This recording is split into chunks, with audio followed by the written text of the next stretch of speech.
अब हम बात करते हैं डिफरेंट डिफरेंट टाइप के ऑरा फील्ड्स की, क्योंकि ऑब्वियसली बहुत सारे ऑरा कलर्स की हम बात करते हैं, बहुत सारे तरीके के ऑरास की बात करते हैं। आज सबको हम पूरा अंदर तक, गहराई तक जानेंगे। चलिए समझने का प्रयास करते हैं different types of aura field. पहले मैं उदाहरण देके समझाऊंगा। एक कोई महात्मा है, महात्मा का तात्पर्य जिनकी आत्मा हमेशा परमात्मा की तरफ लगी रहती है। उनका जो ऑरा फील्ड होगा वो बिल्कुल डिजायरलेस होगा, वो बिल्कुल वाइट होगा, वो बिल्कुल हल्का सा पीलापन लिए होगा। क्यों?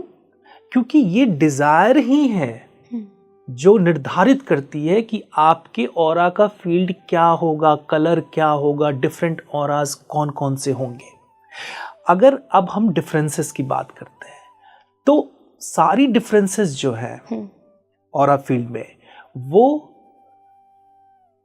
डिपेंड करती हैं कि आपका प्रारब्ध क्या है, आपके अभी के कर्म क्या हैं, आपकी मनः स्थिति क्या है, और अंतोगत्वा आपकी जो एक इनर टेंडेंसी है ना। सबकी एक इनर टेंडेंसी होती है, और इनर टेंडेंसी कौन डिसाइड कर रहा है?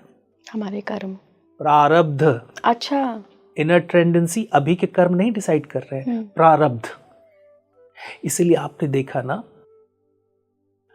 मैं भी हमेशा इस बात को दोहराता हूं कि चाहे प्रारब्ध हमारे कैसे भी क्यों ना रहे हों, अगर हम सतत ध्यान और अभ्यास करते रहेंगे तो धीरे धीरे वो प्रारब्ध परिवर्तित होगा, और उस परिवर्तित प्रारब्ध से हमारे जो कर्म हैं वो बदलने शुरू होंगे।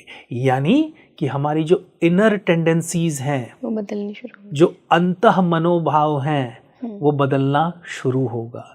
जैसे ही वो बदलना शुरू होगा वैसे ही आपके ऑरा ने जो एक फील्ड तैयार किया है, तो चूंकि ऑरा का फील्ड ऑरा पे निर्धारित है, तो आपका ऑरा किस पे निर्धारित है अभी हमने बात कर ली। अगर उन कारणों को हम बदलना शुरू कर देते हैं, धीरे धीरे परिवर्तित करना शुरू करते हैं, त्यों ही आपकी नेचुरली आपकी ऑरा बदलना शुरू हो जाएगा।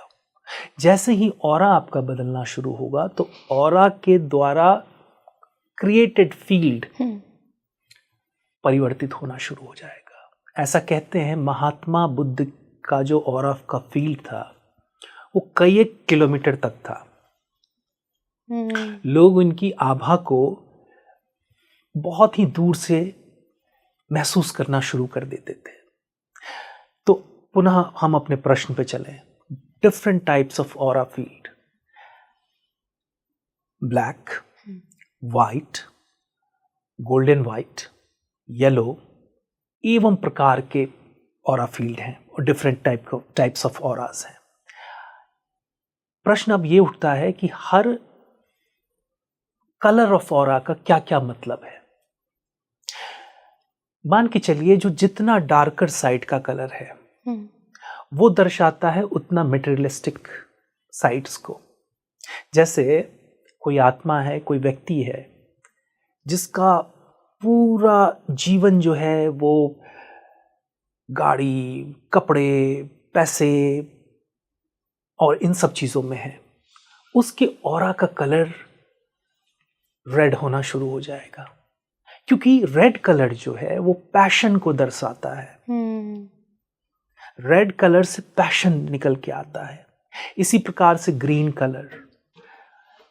जैसे जैसे आत्मा परिष्कृत होनी शुरू होगी, यानी उसके अंदर डिटैचमेंट का भाव आता जाएगा, जैसे जैसे वो अपने ऊपर की तरफ बढ़ती चली जाएगी, उसकी कॉन्शियसनेस ऊपर की तरफ बढ़ती चली जाएगी, आप देखेंगे उसका आभा मंडल ऑरा फील्ड बदलना शुरू हो जाएगा। वैसे वैसे उसके कलर में भी परिवर्तन आना शुरू हो जाएगा। ये एक विज्ञान है। वो डार्कर से लाइट होना शुरू होगा, मोटा मोटी ये समझे। वो जितना डार्क था उससे वो लाइट होना शुरू होगा और धीरे धीरे वो एक ब्राइट वाइट लाइट में चेंज होगा। महात्मा बुद्ध का ब्राइट वाइट लाइट था।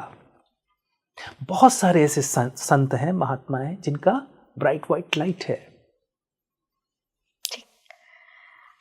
गोल्डन ऑरा क्या होता है, कैसा होता है? मेरा अपना अनुभव, गोल्डन ऑरा से दो बातें निकलकर सामने आती हैं। एक तो व्यक्ति का ज्ञान, व्यक्ति में अद्भुत ज्ञान शक्ति है और उस ज्ञान की चमक जो है वो उसके उस ऑरा के रूप में दिख रही है।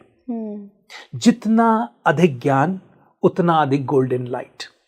जितनी प्रचुरता, और सिर्फ ज्ञान मतलब कागजी ज्ञान नहीं, आत्मिक ज्ञान भी, जिसका जितना आत्मिक बल, आत्मिक ज्ञान, उसका उतना गोल्डन लाइट। दूसरी चीज जो मुझे समझ में आती है, जिनका भी मैंने गोल्डन लाइट देखा है, वो प्रतिभा संपन्नशील तो है ही, जिनमें कूट कूट कर प्रतिभाएं भरी हुई हैं, लेकिन वो मन से बहुत ही संपन्नशील है, एनरिच्ड हैं। उनको पैसे से वो संपत्तिशाली नहीं बन रहे हैं, लेकिन उनका जो आत्मिक खजाना है वो इतना मजबूत है, इतना परिपक्व है, जिससे उनका आभा मंडल वो गोल्डन लाइट बना रहा है। तो ये दो चीजें, एक ज्ञान, दूसरा संपत्तिशील। नीले रंग का ऑरा क्या दिखाता है? बिकॉज मैंने ऐसा सुना है, क्योंकि लोगों ने मेरे बारे में ही बोला है, तो मैंने कुछ कुछ पढ़ने की कोशिश करी। कहीं ना कहीं ये शिव से कनेक्टेड है क्या? देखिए, नीला रंग जो है वो दो चीजों का द्योतक है। एक तो लाइटनेस, हल्कापन, इसलिए आसमान जो है हमें नीला दिखता है, समुद्र हमें नीला दिखता है, और उससे ये बोध होता है, हल्केपन का बोध होता है। साथ ही साथ आपने देखा होगा या पढ़ा होगा कि भगवान श्री कृष्ण, उनका शरीर नीलापन लिए हुए था। वो ये भी दर्शाता है नीला कि वो सारी विघ्न बाधाओं को पार करने की क्षमता रखता है, और जिसमें भी शिव तत्व है या जो शिव तत्व के तरफ आकर्षित है, या ऐसा भी कह सकते हैं जो भगवत तत्व की तरफ, यानी गॉड पार्टिकल्स की तरफ जो आकर्षित है, उसको ये कलर या तो भाता है या उसका आभा मंडल ऐसा बनता चला जाता है। इतना ही नहीं, अगर हम ब्लू कलर की बात करें तो ब्लू कलर बहुत ही इंटेलिजेंट कलर है। लाइट तो है ही, इंटेलिजेंट है, साथ ही साथ ये आपको आकाश तत्व से भी जोड़ता है ना? ये आपको आकाश तत्व से भी जोड़ता है। जैसे ही नीला, लाइट ब्लू कलर आपके जहन में आया, आपको तुरंत ही दो चीजों का ख्याल आएगा। एक स्काई, आकाश, दूसरा वाटर, पानी। और दोनों के गुण अगर हम देखें, चाहे आकाश के, तो आकाश निर्गुण है, शिव भी तो निर्गुण है। आकाश परिधियों के परे है, शिव भी तो परिधि में नहीं बांधे जा सकते हैं। शिव ने जगत को बचाने के लिए समुद्र मंथन में सारे विष को पी लिया। नीलकंठ। तो नीलकंठ वही हो सकता है ना जो दूसरे के प्रति समर्पण का भाव रखता हो, जिसका जीवन ही अपने लिए नहीं बल्कि दूसरों के लिए हो। तो blue colour indicates a lot, and ऐसा मेरा मानना है कि ब्लू कलर कहीं ना कहीं आध्यात्म की तरफ हमें ले जाता है, आध्यात्मिक बनाता है, और हमारे जीवन को थोड़ा हल्का करता है उन सारे बोझों से, कर्मों के बोझ से जो हम लिए फिर रहे हैं। ऑरेंज कलर का या पीले रंग का जो ऑरा होता है, आभा मंडल होता है, वो क्या दिखाता है? नारंगी कलर या ऑरेंज या येलो कलर, कहीं ना कहीं दोनों में एक बेसिक सूत के बराबर डिफरेंस है, वेरी माइनर डिफरेंस। जो येलो कलर है वो प्रतीक है ज्ञान का, प्रचुर ज्ञान का। जो ऑरेंज है उसके साथ ज्ञान तो है ही, साथ में थोड़ा सा वैराग्य भी जुड़ जाता है। और जब ज्ञान और वैराग्य दोनों को मिला दें आप, तो कभी आपने अगर देखा होगा किसी महात्मा, किसी संत या किसी ऐसे इंसान का ऑरा एक तरफ ऑरेंज दिख रहा है, एक तरफ येलोइश दिख रहा है, या एक सर्कल बन रहा है जिसके अंदर में ऑरेंज है, आउटर स्फेयर में येलो है, और वाइस एंड वर्सा। तो आप ये जरूर समझ कर चलें कि ये ज्ञान योगी के साथ साथ वैराग्य योगी भी है, या इसका ज्ञान जो उपजा है वो वैराग्य से आया है। और अगर नॉर्मल आम चाल की में इसे देखें तो येलोइश ऑरा ये भी बताता है कि कहीं ना कहीं इस इंसान की, इस मनुष्य की जो जिज्ञासा है जीवन जीने की, वो बहुत ही प्रचुर है, और ये सामान्य जीवन नहीं जिएगा। ये सामान्य स्तर पे इसके जीवन में बहुत ही प्रगति होगी, और प्रगति हर तरह से, मानसिक, आत्मिक, शारीरिक, सामाजिक, आध्यात्मिक, इन सारे लेवल्स पे इसकी प्रगति होगी।